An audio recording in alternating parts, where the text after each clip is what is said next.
So what we are going to look at basically is HLS results analysis, right? The timing as well as resources. Briefly look at the synthesized Verilog and also look at what co-simulation means. Okay. So let's get started. I am going to pick up where we left off last time. The code that we had for the FFT, as I mentioned earlier, was, I had shown you this code briefly, but on the other hand, all of you have your own versions of the code, so you don't need to really use this. This is just one sample. It's for a 32-point FFT. This has been written pretty much following exactly the stage by stage, block diagram that you would come across in any textbook on signal processing for the FFT algorithm, right? So it's a 32-point FFT, therefore there are 5 stages. There is also one stage for bit reversal. We went through the synthesis process and the numbers that we saw were basically this, right? The interval was 511 clock cycles and the latency was also 511 clock cycles. In other words, you give the input, you wait for a certain amount of time for everything to complete, right? And after that is when you can give the next set of inputs. Okay. We will look at that in a little bit more detail as we move forward. Before that, I just wanted to also talk in a bit more detail. We had already looked at this. The group FFT, that block was taking around 80 clock cycles. There are 5 such blocks, that's around 405 clock cycles, and one loop for the bit reversal which was taking 96 clock cycles, right? So there are a few things that you can look at over here. One of them is this thing that basically says this is the trip count, right? The trip count of any loop in general is simply going to be the number of times the for loop executes. So in this case, for I is equal to 0 up to n. N is 32. Therefore, the trip count of this bit reversal loop is 32, right? This thing pipelined, right now it says no, okay. This is something that we will get into later. I am not going to talk about it now, but it should be obvious to you by now that there is something called pipelining that you can do over there, which hopefully should give you some speed up, okay. But I don't want to get into that right now because that is one of the optimizations that we are going to be looking at. It probably requires a little bit more time to spend on it and understand when you can do pipelining, when you cannot, and so on, okay. The latency of the loop is basically 3. And in this case, so one way of looking at what it means when it says not pipelined is, it does not say anything about the initiation interval of the loop, okay. There is no concept of initiation interval. The loop starts, it has to finish, and the next iteration of the loop will start after that. So then there is only a concept of a latency, right? The loop takes 3 clock cycles to finish, and you can sort of understand why. There is one read operation, some computation, and a write operation involved. That itself is sufficient to take 3 clock cycles, okay. Multiplied by 32, it gives you a total latency for the loop of 96. In the same way, you can do the analysis for the rest of the computations as well, and roughly you come up with this number saying that the final interval and latency for the overall FFT is 500 clock cycles. What about the resource usage? No block RAMs. Kind of interesting. There are, after all, you have declared a whole lot of arrays in your code, but it finally has inferred that no block RAMs were required in order to implement this, okay. Why does that happen? To understand that, you probably need to look a little bit more closely at the generated Verilog code, right? But broadly, you can think of it this way. The way that the code has been written, pretty much each stage is just generating output which is then being fed into the next stage. You don't need a separate block RAM in order to store the data, right? The assumption that you have over here is you have some external memory which has an interface to your FFT module, right? And effectively speaking, what is going to happen is, I am going to read data from the FFT module, from the memory, do some computation, write it back into that memory. So in other words, this is sort of doing an in-place computation, right? just this one memory block alone is sufficient. No additional memory is needed. Okay. What about the number of DSP48E, right? What is a DSP48E? Broadly speaking, it's a multiplier. Okay. So in simplest possible terms, you can just think of it as a multiplier. So why 4 multipliers? We can actually go a bit further and sort of try and find out what are the expressions that you have over here, or yeah, the DSP48s. Interestingly, it says there are no DSP48s. That's because it's saying that at the top level, no DSP48s are being used, right? If you want to know where the DSP48 is actually being used, you have to go inside the FFT block. Once you go in there, it says this one is again using 4 DSP48s, and it tells you exactly where it's being used, right? So there is one I0 plus I1 I2, another I0 minus I1 I2, I0 into I1. There are like 4 expressions over here which you can probably connect back to the original code. Okay.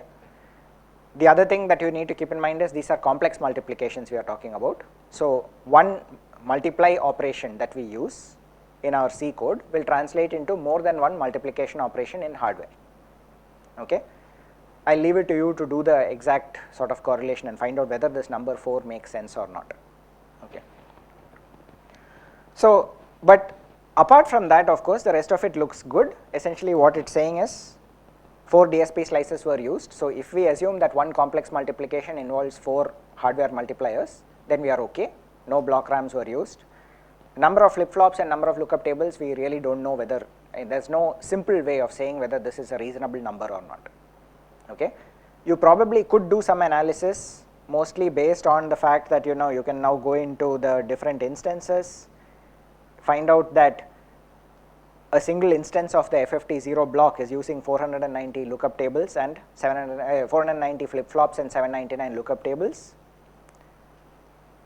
But more importantly, you can also see over here that where 325 of the top level flip-flops are being used, right? Effectively what it's saying is that even though we are doing this kind of in-place computation where we keep writing data back into the main memory, there are some registers that are required to hold the computed values.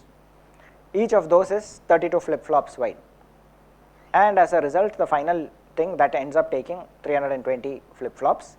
There is also 5 flip-flops required for that bit reversal addressing, right? So for a large part you can actually correlate every number that you have over here with what you have written in your C code, and I would strongly encourage you to do that in all cases, right?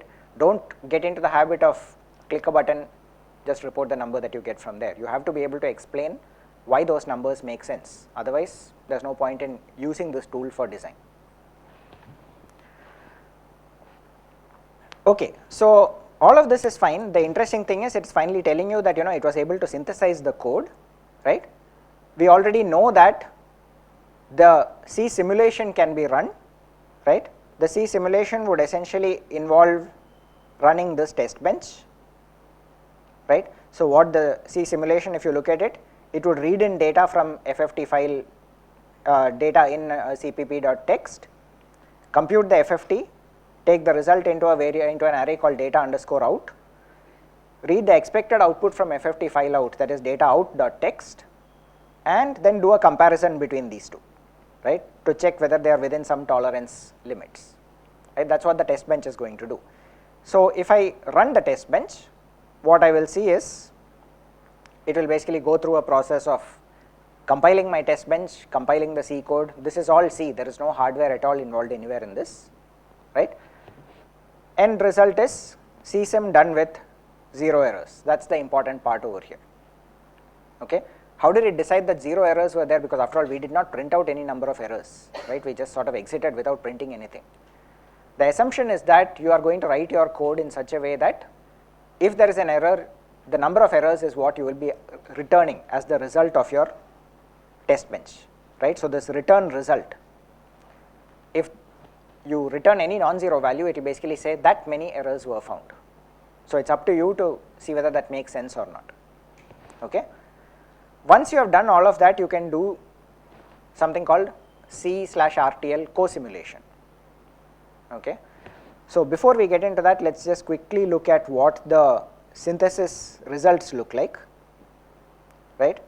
The synthesized output, which you can find on the left hand side corner over here, it has multiple things. One is of course the reports, which are pretty much just text format of whatever this is showing over here, right. It also generates outputs in different languages, System C, Verilog and VHDL. Okay. I am most familiar with Verilog, therefore I am going to look at the Verilog code. If you look at it, what it has done is it has taken your FFT function and generated a whole lot of Verilog files corresponding to that. Okay. If you look more closely at it, you will see that essentially there are some small files over here. For example, this is an FFT_mul, and if you look at the module itself, all that it's saying is it takes two inputs A and B. One is a 16-bit input, the other is a 10-bit input, and the output is going to be a 24-bit output. Okay. So it's assuming that those are signed inputs, 16-bit signed into 10-bit signed. Effectively, the range of numbers that you have is 15 and 9 bits, so therefore 24-bit result is what you are going to get. Okay. What does it do? It directly actually instantiates a multiplier. Okay. So a lot of this code is hard to really understand in detail. You don't want to make too much sense of it.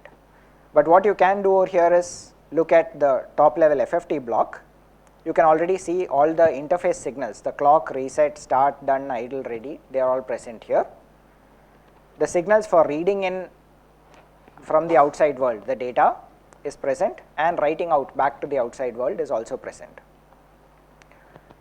These parameters, as you can sort of guess, are used because there is some kind of a finite state machine being implemented inside this FFT module. Remember what I said about how in general a data path plus control is implemented. The data path consists of the computational units, the multiplier, the adder, etc. And the control essentially is a set of select signals for multiplexers. And those control signals are generated by means of some kind of a finite state machine. Okay. What this is effectively telling you is there is a finite state machine inside this top level FFT block. In this case, it has 13 states. If you look at the numbers on the right hand side of this expression, you will see that it's 1, 2, 4, 8, 16, etc. What kind of FSM encoding does that mean? You remember? Yeah, it's basically what's called one-hot encoding, right? So essentially using 1 bit to indicate a state. So in other words, it will use 13 registers, 13 flip-flops in order to hold the state value. At any given time, only one of them will be on. What's the advantage of one-hot encoding? Decoding which state you are in is very fast and very easy. There's only one flip-flop that is going to be active, all the others are 0. So you can just use that as a select signal to determine what outputs are being generated.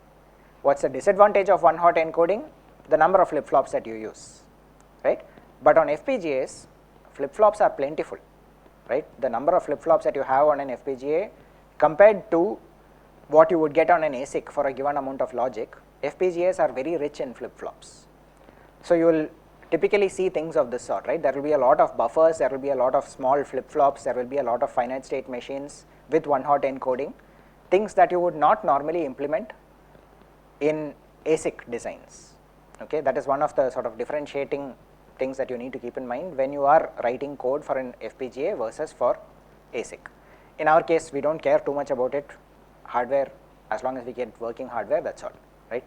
The details of which way to implement it, we can think about that later. Go further down, it's hard to understand this code. It was never meant to be read by human beings. On the other hand, there are parts of it that you can make out what's going on, right? So there are blocks over here that basically look like memory blocks. You can clearly make out that they are going to hold temporary values and so on. The FFT0 block is ultimately one big instance that you have over there. Apart from that, you have all of this tiny combinational logic that basically looks at the state and looks at some values and then says done becomes 1 or idle becomes 1, ready, the select signals, right, the CE values, address values, all of those are changed based on the state that you are in and some other conditions. Okay. So, the entire sort of logic that you would need for the state machine is visible over here. Not easy to understand, but in the worst case, if it comes down to it and you need to debug at this level, you can do it.